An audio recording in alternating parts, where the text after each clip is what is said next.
All right, John. Yes. John, where'd you grow up? Where are you from? I'm originally from Dover, Delaware, born 1990, 32 years old.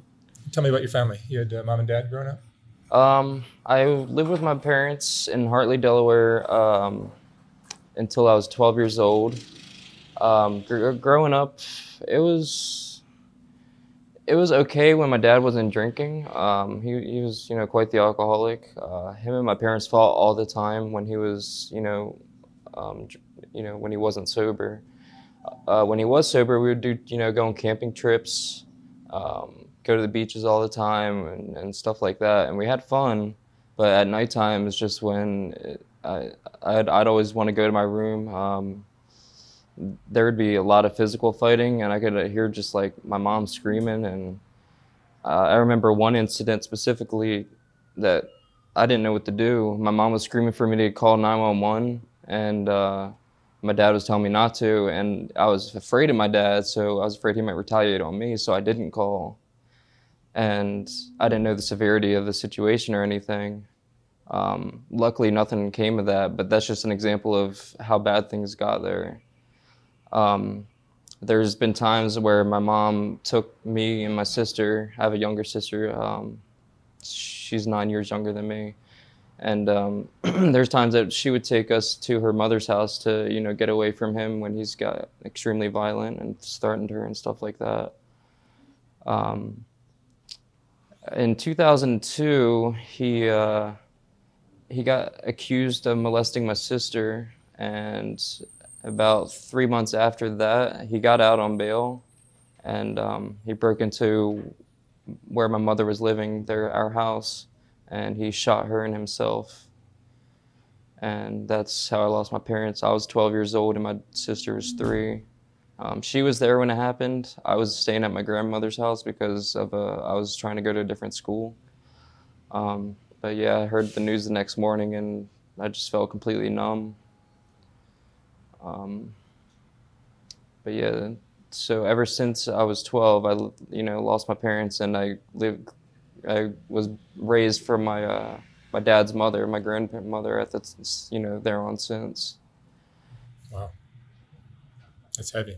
Um, but yeah, I proceeded to go to school. My grades weren't the best around that time, but come high school, I started to focus a lot on my schoolwork, and I graduated high school. Um, Lived a normal life for the most part. I had to go to counseling throughout all those years, um, which helped a lot. Being a rebellious teenager, sometimes I didn't want to go or participate in that. I'm like, I don't need this. But I'm glad I did it. It taught me a lot of coping strategies and things of that nature when it came to me getting upset. I was actually quite an angry teen soon after the deaths. I'm not sure exactly how that spawned, but after I realized the destruction of what I was doing, I really took a step back and focused on myself. And I never let myself get to that type of nature again. And ever since that, I had inner peace with myself and was able to live a normal life. What kind of stuff were you doing as a teen? Um, as far as the anger, Yeah. um, well, I would get grounded for having bad grades, and I would take my computer, which I got grounded from, and throw it against the wall and bust holes in the wall. And I remember I was ready, like I was clenching my fist, ready to punch my own grandparents, which I would never do. And that's when I realized that things were really getting bad, and I'm like, I can't, I can't do this. I don't want to hurt them. And that was pretty much a turning point when I started to calm myself down. And So you got yourself under control. yeah, right when I knew I was about ready to strike them. Um, After high school? so yeah, graduated high school, and I proceeded to go to Delaware Tech. It's a 2-year community college. Um, I forgot to mention, throughout, since I was about 8 years old, I've always had an interest in computers, and specifically developing software for them. So that was something that I've self-taught myself throughout those years. just from reading online articles. For example, I was 8 years old when I wrote my own webpage, just basic HTML things, making text boxes or whatever. Nothing functional of that nature, but I still was able to make a web page out of straight HTML when I was 8. And then, progressed from there. I started making, scripts for games and stuff like that throughout my teenage years. So anyways, when I got to college, I wanted to take something related to computer programming because I enjoyed doing that type of work.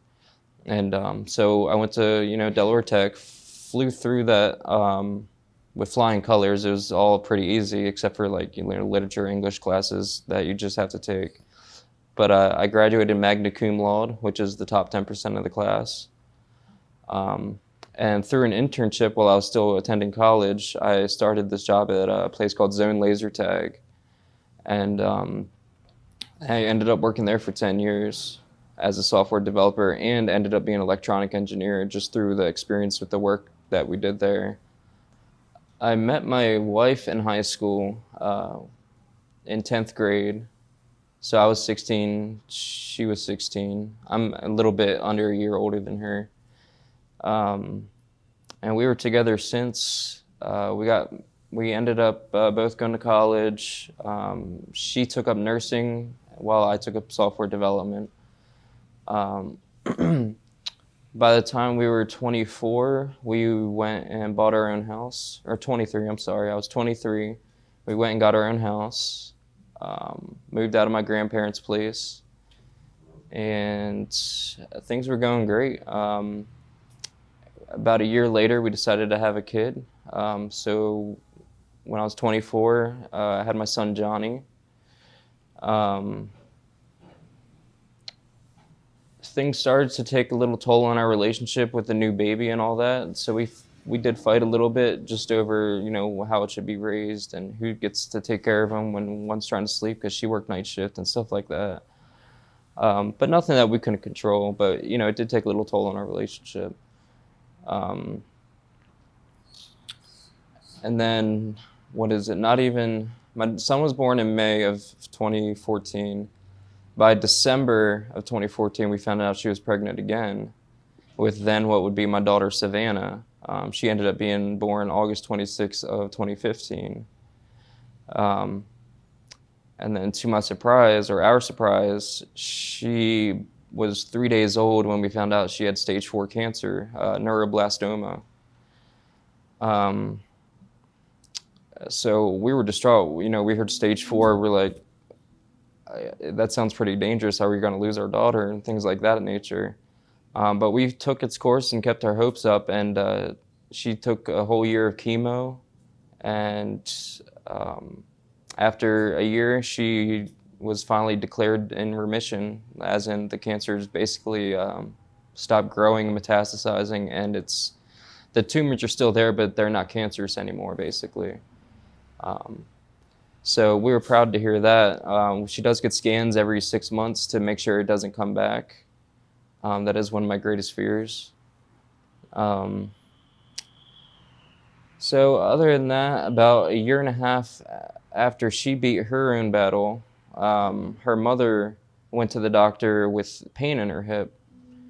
And the last thing she expected to hear was that she also had cancer as well. And what was causing the pain in her hip was the cancer had eaten through her hip bone. She had holes in her hip. And, they did the rest of the scans of her body, and it's already progressed everywhere. And they basically said she only had about 6 months to a year to live. And they said, even if we try to treat it, we might be able to extend your life by maybe 6 months. So, of course, we still try to get treatment. We're not going to, she wasn't going to give up without a fight. And we had issues trying to get insurance to approve it and all that. She only ended up getting one treatment. But sadly, a year and a half later, she passed away. Her mom and sister was trying to help her to the bathroom, and she had fainted and stopped breathing. And they got her back because her sister is also a nursing student. They had got her back, got her to the hospital, and then she passed away there.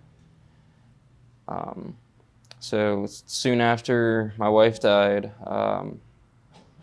I decided to pack up and move here to Los Angeles to start a new life. With your kids?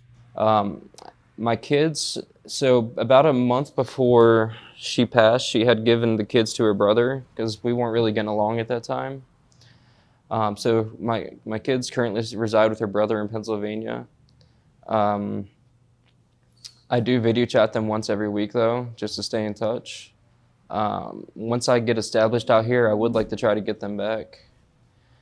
Um, and they're always excited to, see me and call me and stuff like that. So they haven't forgotten about me or anything like that. We still have a good communication contact with each other. How many years has it been since your wife passed?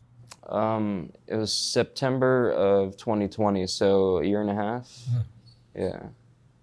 September 2nd, 2020. You're still reeling from it. Yeah, I was definitely distraught for a while there. I did start abusing drugs, specifically opiates, quite hardcore after that because, I didn't want to feel anything.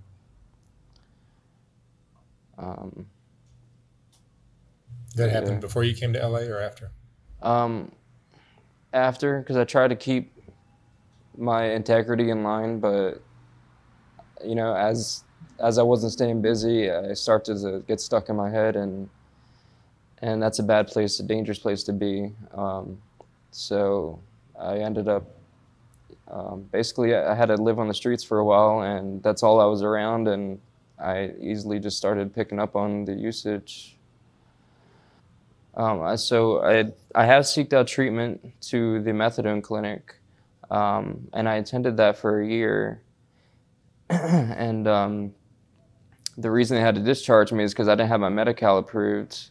And once they found that out, because they were trying to work with me, let me slide for a bit until I get it, approved and whatnot. But I had, I guess, let it slip, and they had to do a discharge, and they did a 2-week taper. And near the last week, I started to use again because I got scared of the withdrawals that were coming on.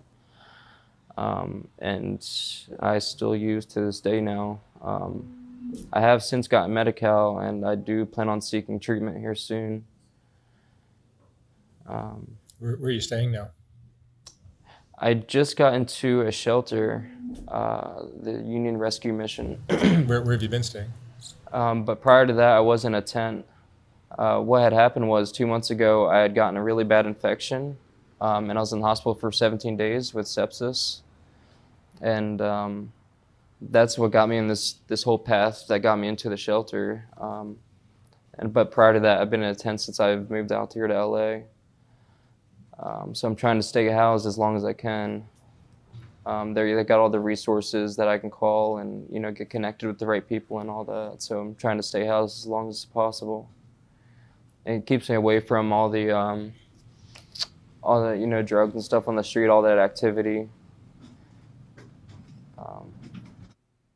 How do you support yourself now? Right now, I'm just living off of state benefits as far as food stamps go, and I'm trying to find work. I've been putting in applications. It's kind of hard to work with an opiate addiction, though. Yeah, because especially if you have to find your fix every morning before going to work. So yeah, you're right. I believe I should probably work on cleaning myself up before I commit to A job. Yeah. What do you worry about now? What are you afraid of? I'm sorry? What are you afraid of? Honestly, not much After what you've been anymore. through? You've been through a lot. Yeah. But I guess my biggest fear would be not being able to support my kids, emotionally, and just being there for them. And like I said earlier, one of my biggest fears is my daughter's cancer possibly coming back, because she was still young when it happened, and she has all these years to live that she still has to get scanned and make sure it doesn't progress. Mm-hmm. And I'm just, afraid I get that phone call one day, after being through what I've been through, you just kind of like half expect it. Like, I don't know, it's just a really scary feeling. What is going through losing your parents as the way you did and then losing your wife so tragically. What does all that teach you? Well, most people never experience either of those things. Yeah. Well, one is to not take life for granted and live today like it's your last. Always treat everyone with like it's your last time talking to them, because you never know when that will.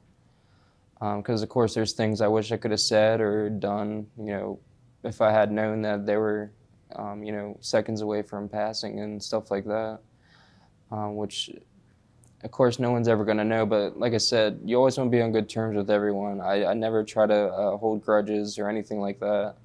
So, like I said, stay on good terms with everyone, and yeah. Yeah, that's great. What emotions do you go through now that you're in this situation? I try not to let myself get depressed, because, and I know it's way easier said than done, because I'll end up getting in the slouch and not doing anything. I don't have any anger or resentment. Which a lot of people do when they experience loss. I don't. I just feel. I mean, that sounds typical of what you expect. I just feel sad.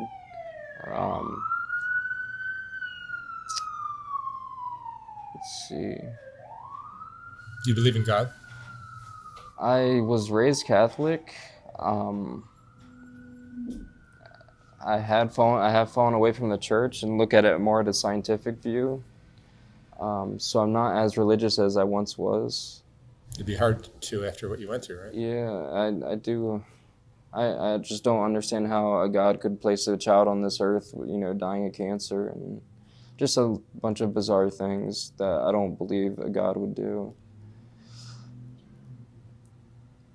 Obviously, he's known for putting people through their tests and stuff like that, but I don't know. Your tests are pretty tough. Yeah.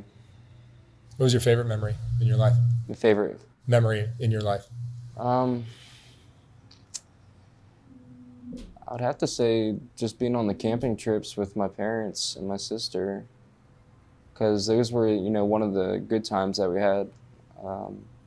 We had fun.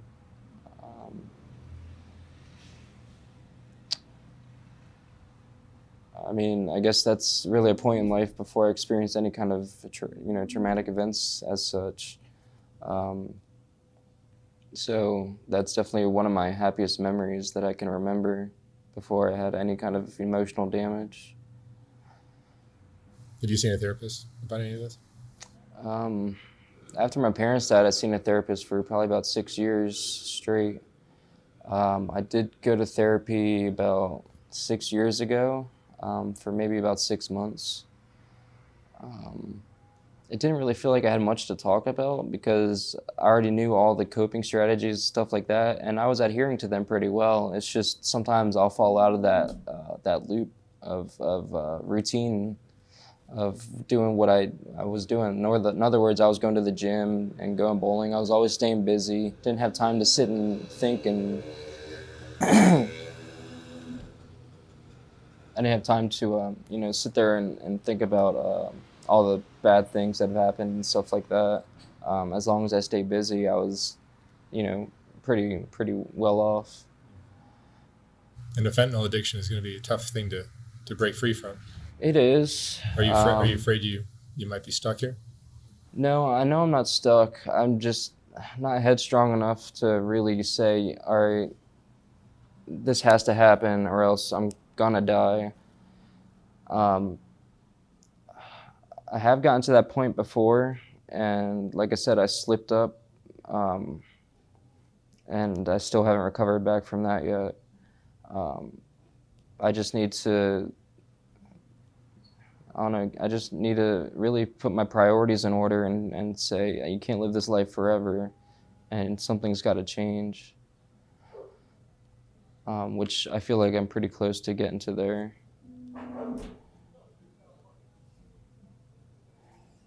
Do you have any regrets in your life?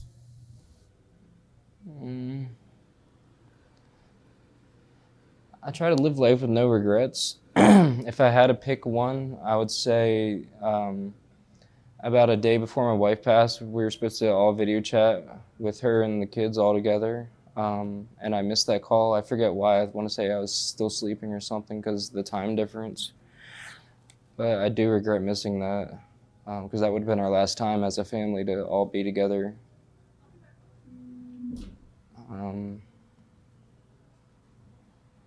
Other than that, I really don't have any regrets. What do you think of that saying that people say, God doesn't give you anything that you can't handle? You've been given a lot to handle. Well, I mean, I don't think there's anything that can happen that'll push me over the edge per se to, make me want to end it or anything like that. Even if, I was to lose my whole family, and I don't know, I feel like I've already been to rock bottom and nothing else can really push me down any further. You're pretty resilient. I suppose, yeah.